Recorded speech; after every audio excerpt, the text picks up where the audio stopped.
The courtroom that forgot compassion. The courtroom was cold, not from the air, but from the way people looked at one another. Judgment lived in the eyes of almost everyone seated. High walls towered over dark wooden benches, and sunlight barely touched the floor through tall, dusty windows. People sat in silence. Lawyers whispered in corners. A woman on the front row dabbed her tears with a tissue. Two men in suits laughed quietly in the back. No one knew what the next hour would bring. Then the door creaked open. A man stepped in slowly, wearing a plain black jacket, jeans, and a soft look on his face. His hair was long, tied back loosely, and his steps were gentle, as if he didn't want to disturb anyone. It was Keanu Reeves. He walked to the center of the courtroom, where a single wooden chair had been placed. No cameras followed him, no assistants, no press, just him, the judge. An older man with silver hair and sharp eyes looked up from his bench and narrowed his gaze. "Mr. Reeves," the judge said, "you're late." Keanu nodded. "I'm sorry." "Your Honor, I stopped to help a man in a wheelchair outside." He dropped his bag. The judge rolled his eyes. "This is a courtroom, not a movie set. We follow rules here. Your kindness can wait." A few chuckles came from the gallery. Keanu remained quiet. He didn't smile. He didn't frown. He just took his seat calmly and folded his hands. People whispered around the room. "Is that really him? What's he doing here? Did he break the law?" But no one really knew why Keanu was there, and that made the silence heavier. The judge leaned forward. "We are gathered today because Mr. Reeves insists on taking responsibility for something he did not legally have to, and yet he refused to back down. He asked for a hearing. Well, here it is." He looked at Keanu. "Would you care to explain yourself?" Keanu stood, voice soft. "A woman was fined $5,000 for causing a delay on the metro. She had a panic attack, fell down, spilled coffee. Trains were stopped for 9 minutes. She was blamed." The judge nodded. "And you decided to pay the fine?" "Yes," Keanu said.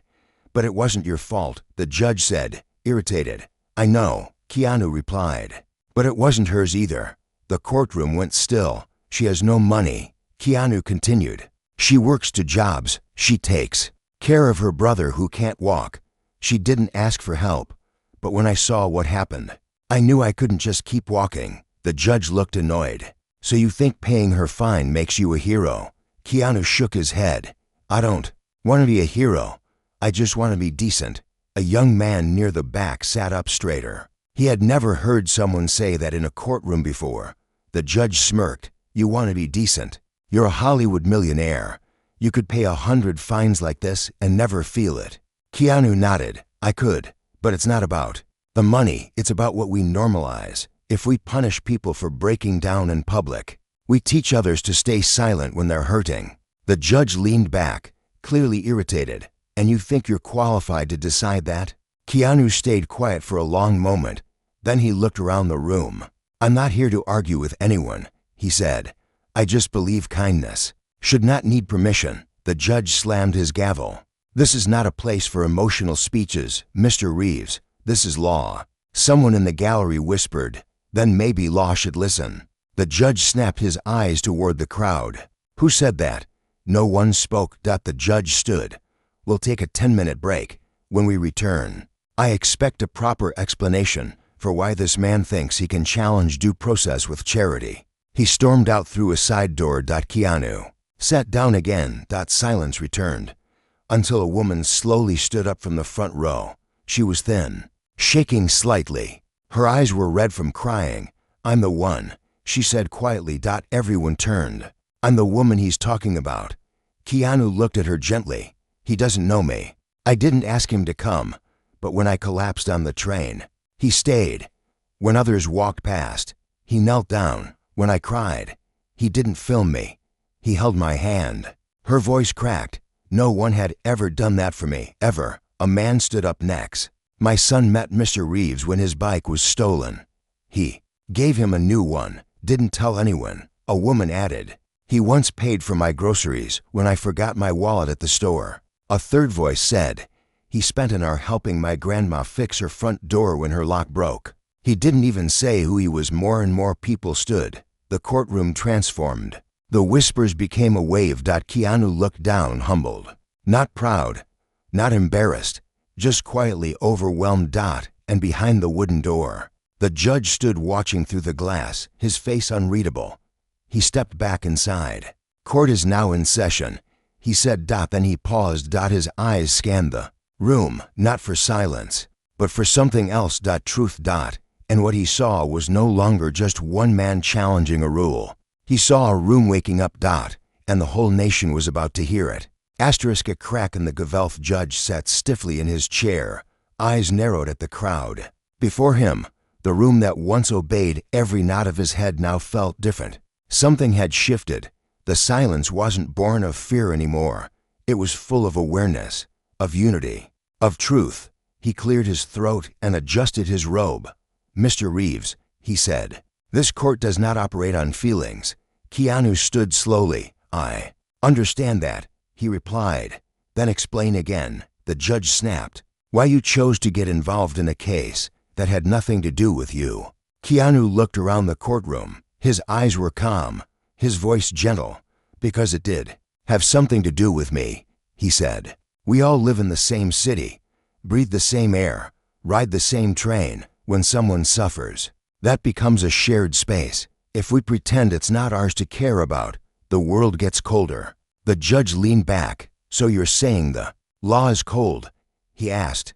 "I'm saying the law should be a coat, not a cage," Keanu replied. A few gasps filled the room.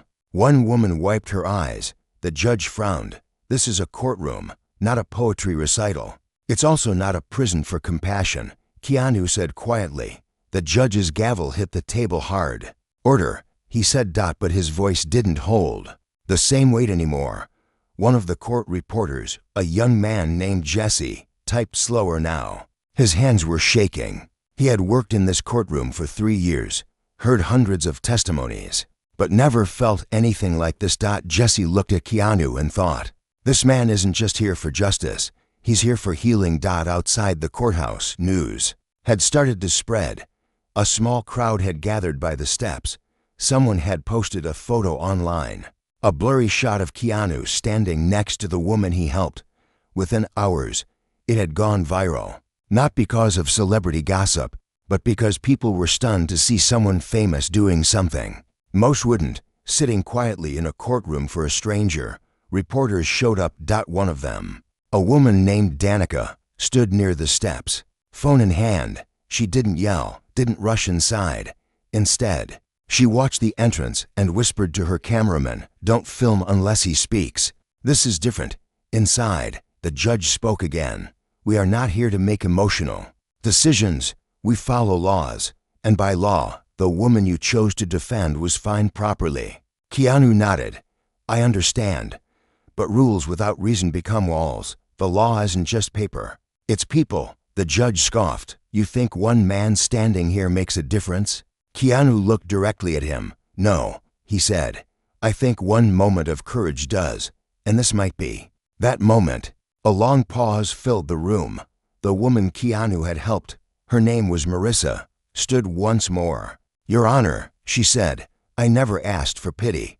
But if this man, who has no reason to stand with me, chooses to, then maybe others will. Stop treating people like me as invisible." The judge stared at her. "You delayed a metro train," he said flatly. "People were late to work.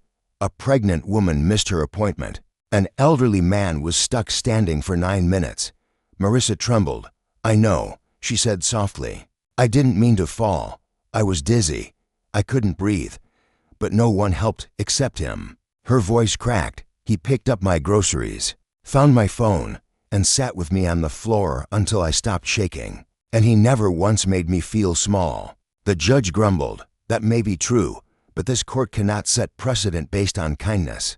A man stood in the back row. His name was Dev, and he wore a city transport badge. "Your Honor," Dev said, "I was the conductor on that train. I was there. I saw what happened. Everyone turned. She fell hard, spilled her bag. I paused the train because I thought she'd hit her head. Protocol told me to wait. But I didn't report her as the cause. Someone else did. Someone who didn't see it all. They blamed her, and the fine followed. The judge frowned. Then why didn't you come forward? Dev looked down.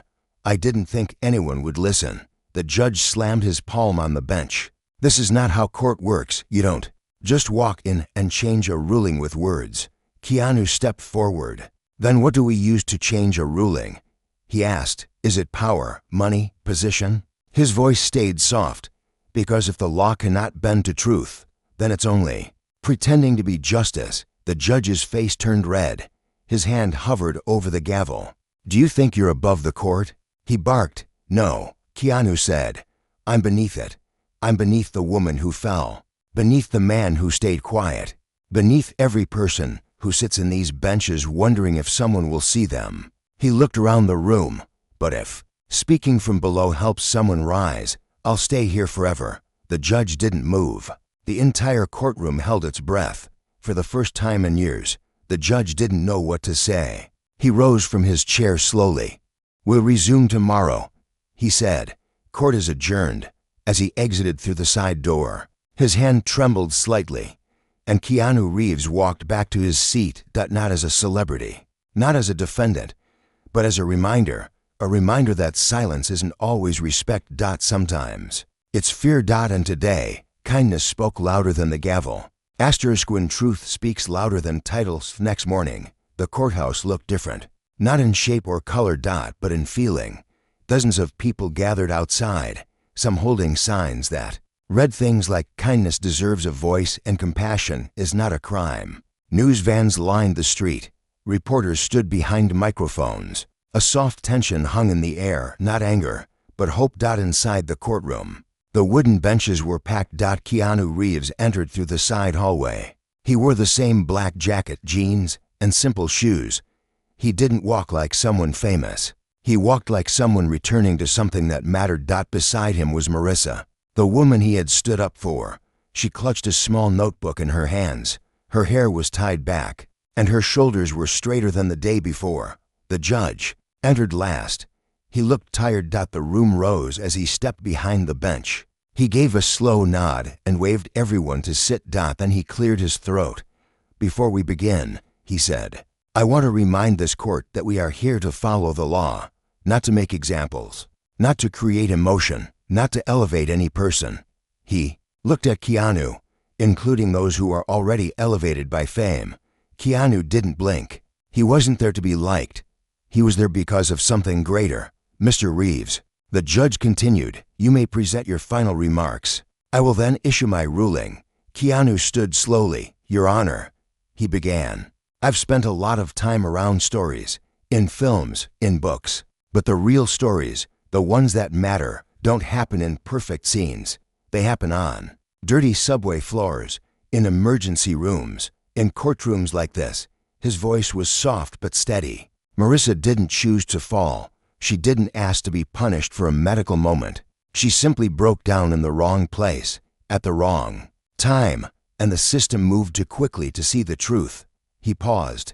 I paid her fine because the fine wasn't fair. But money isn't what she needs. She needs her dignity back. She needs to be heard. He turned to the judge. You have the power to do that, not just for her, but for everyone watching. He sat back down. The judge nodded slowly. Then he turned to Marissa. Do you wish to speak? He asked. Marissa rose to her feet.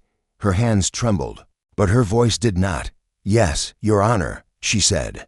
I want to say thank you, not just to Keanu, but to you, for listening. She opened her notebook. This is what I wrote the night after it happened. She began to read.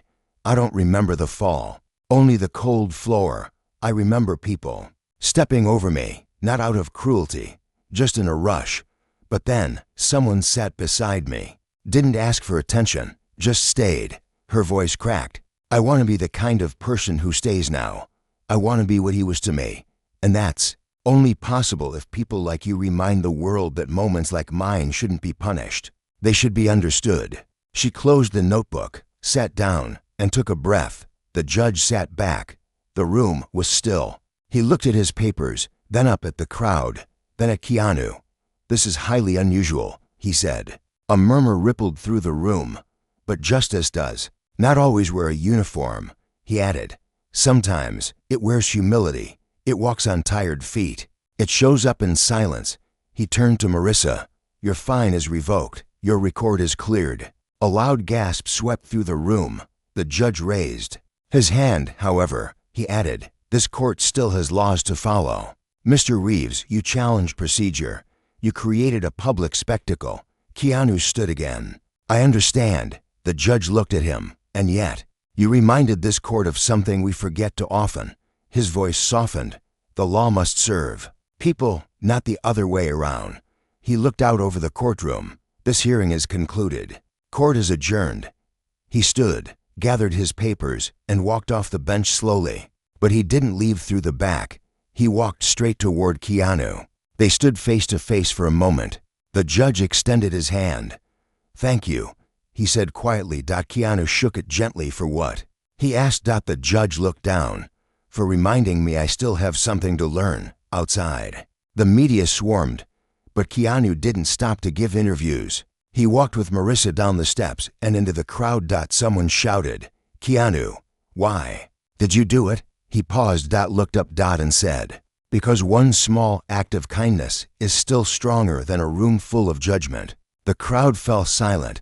Cameras flashed. But the moment wasn't about the fame. It was about the feeling that something good had happened, and people had seen it. Later that evening, back at Marissa's apartment, they sat quietly on her small balcony. The sun was setting behind the rooftops. Soft orange light touched the side of her face. I thought my life was ruined, Marissa said. I was ready to give up. Keanu looked at her with kind eyes. But you didn't, he said. You stood up, she smiled. Because you reminded me I could. He nodded. Then he stood. I have to go, he said. Back to Hollywood? She teased. He shook his head. No, to a shelter. They need extra hands tonight. Marissa looked down at her lap. Do you think I could come help? Keanu smiled. You already are. They walked into the night, side by side, both changed in quiet ways. And though the court had closed its doors, something inside that room was still wide open. Hearts. And the nation was watching. Asterisk from courtrooms to classrooms. Morning after the hearing, headlines flooded the internet. Keanu Reeves defends stranger in court. Wins more than the Kasich, humbles himself. After courtroom speech goes viral. Kindness isn't weakness. What we learned from Keanu's quiet courage. Videos of the courtroom moment had spread across social media. Millions watched Marissa's trembling voice tell her story. Others replayed Keanu's words, calm, steady, and full of heart. But Keanu didn't post anything. He didn't celebrate. He just showed up at the shelter on 48th Street that same evening, wearing the same jacket and tired shoes. He unpacked boxes of donated food. He swept the hallway floor, and he smiled when people walked in, asking how their day had been. Marissa joined him. She had never volunteered before, but now she walked room to room, helping wherever needed. She didn't wear a name tag. She didn't ask for thanks. She just gave. And slowly, people started asking her, weren't you the woman from the train? She nodded, and then smiled. Yes, but now I'm just someone trying to do better. A week later, a letter arrived at the shelter. It was from a middle school in Queens. A teacher named Ms. Ramirez had written, my students saw the video of your court appearance. They want to write letters to people they've seen judged unfairly. Would you visit our class and speak with them? Keanu read the letter twice. Then he folded it and looked at Marissa. You free tomorrow morning? He asked. For what? She replied, we've got a class to visit. The next day, they entered the small classroom just before noon. 25 kids looked up with wide eyes and open notebooks. Some had drawn sketches of Keanu. Others had quotes from the video written across their desks. Ms. Ramirez greeted them warmly. They've been talking about you all week, she said. They've never seen kindness handled like power. Keanu smiled, but shook his head. I'm not the one they should learn from. Marissa is. Marissa stepped forward slowly. She told the class her story. About the panic attack, the fall, the silence that followed, and then the hand that reached out and changed everything. I thought no one saw me, she said, but someone did, and that's why I'm here, because now I want to see others too. A boy in the front row raised his hand. How do you know when to help someone? Keanu answered softly, you don't always know, but you feel it. And when you do, don't wait. Just be there, even if it's quiet. A girl in the back whispered, but what if people laugh at you for helping? Keanu nodded. They might, but being laughed at for doing something good means you're standing where others were too scared to go. Marissa added, you never lose when you choose kindness. The room went silent for a moment. Then, one by one, the children handed them letters addressed to strangers, classmates, even their own parents, letters filled with apologies, encouragement, and hope. One said, I saw a boy cry in the hallway last week. I didn't help him, but next time, I will. Another said, I judged a girl for wearing the same shoes every day. Now I want to give her mine. Keanu held the stack of letters with both hands like something sacred. This, he said, is more powerful than any courtroom. Words spread quickly. More schools reached out. Community centers, youth groups, even prisons.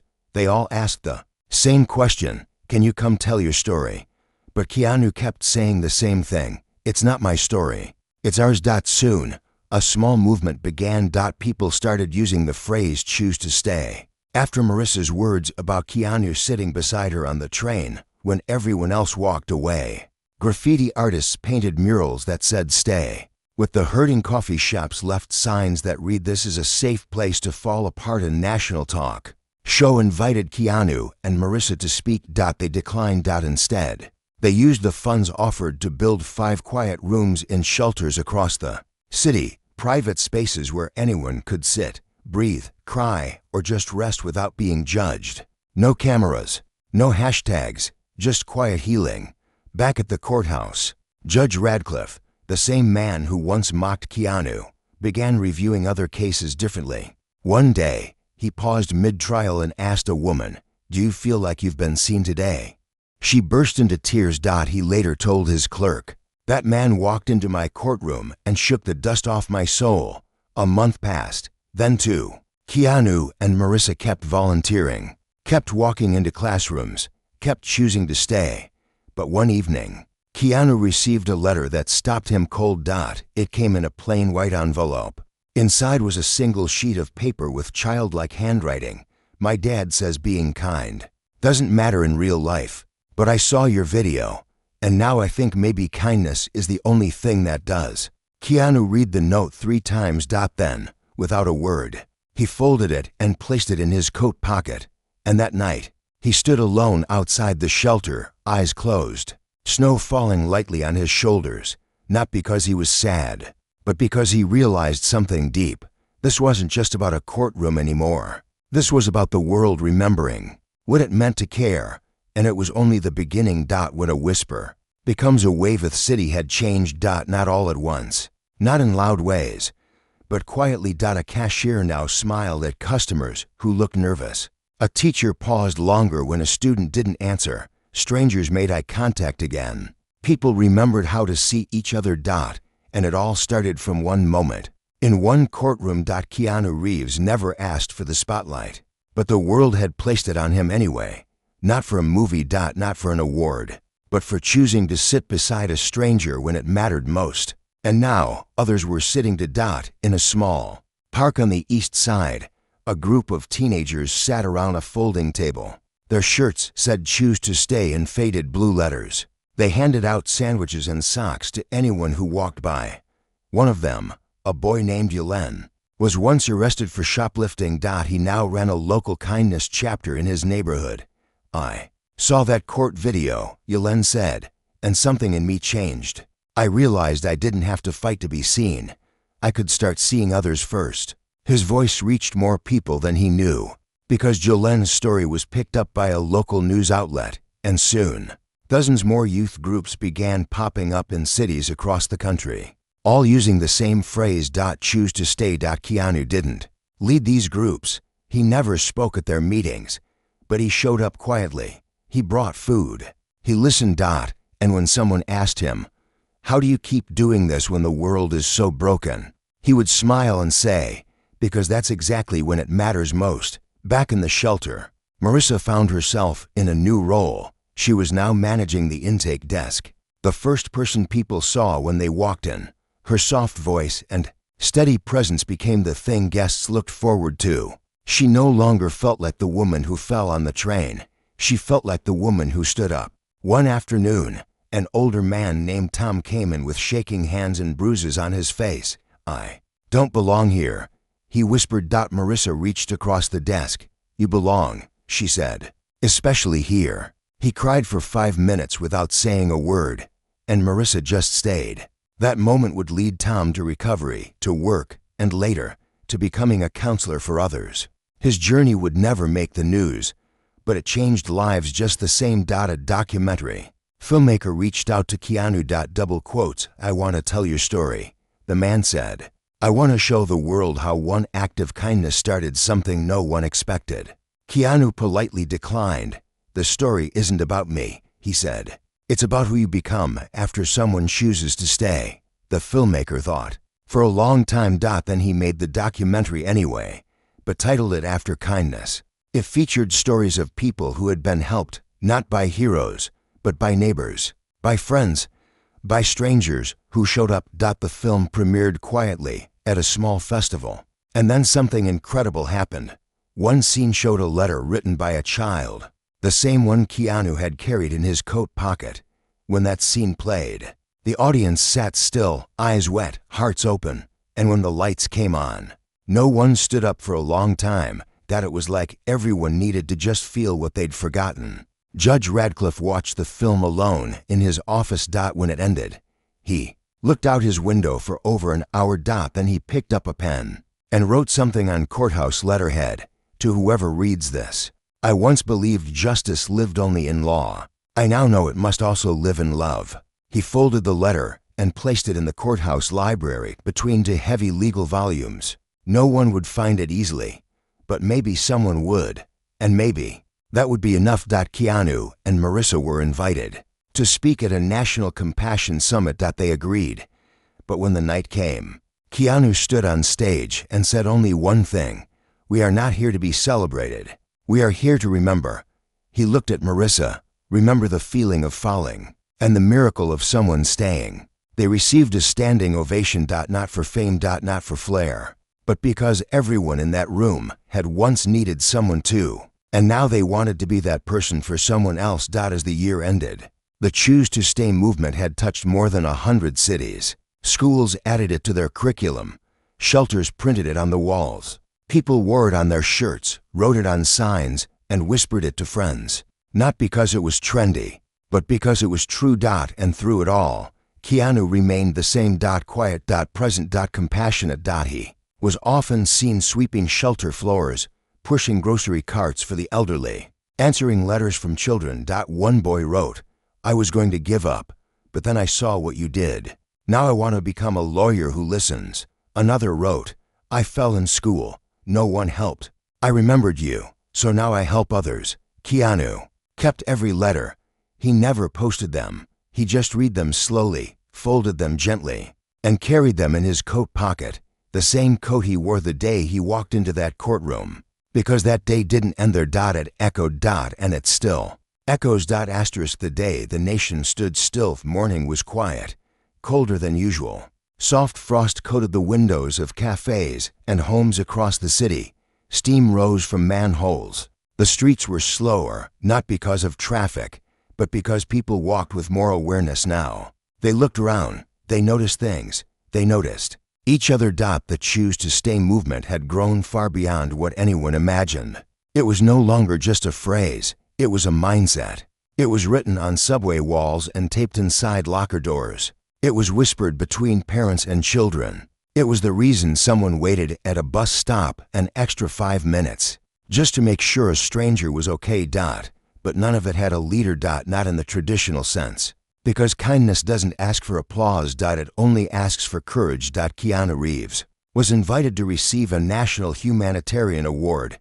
He had refused it twice, not out of pride, but because he didn't want a stage. He wanted the focus to remain on the people.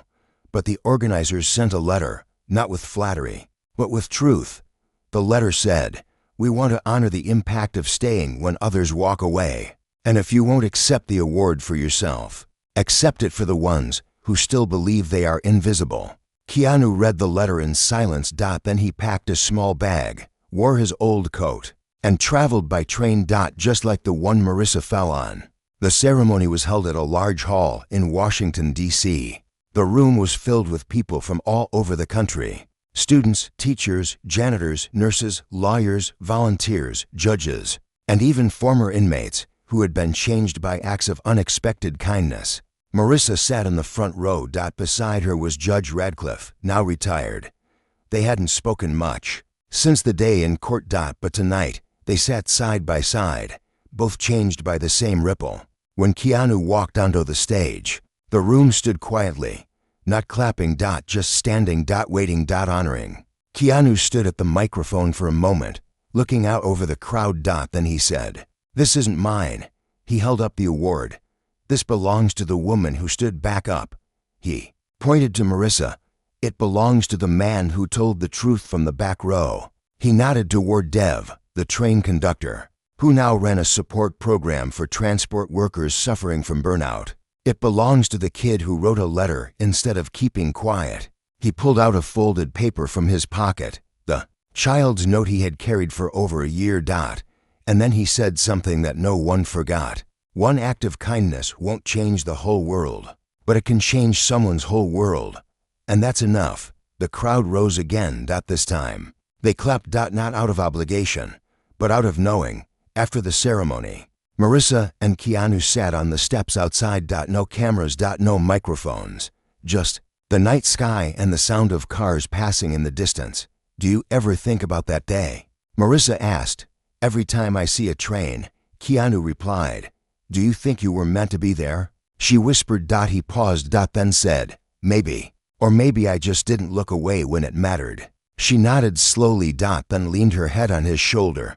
They didn't speak again for a while. They didn't need to, because some friendships aren't built on words.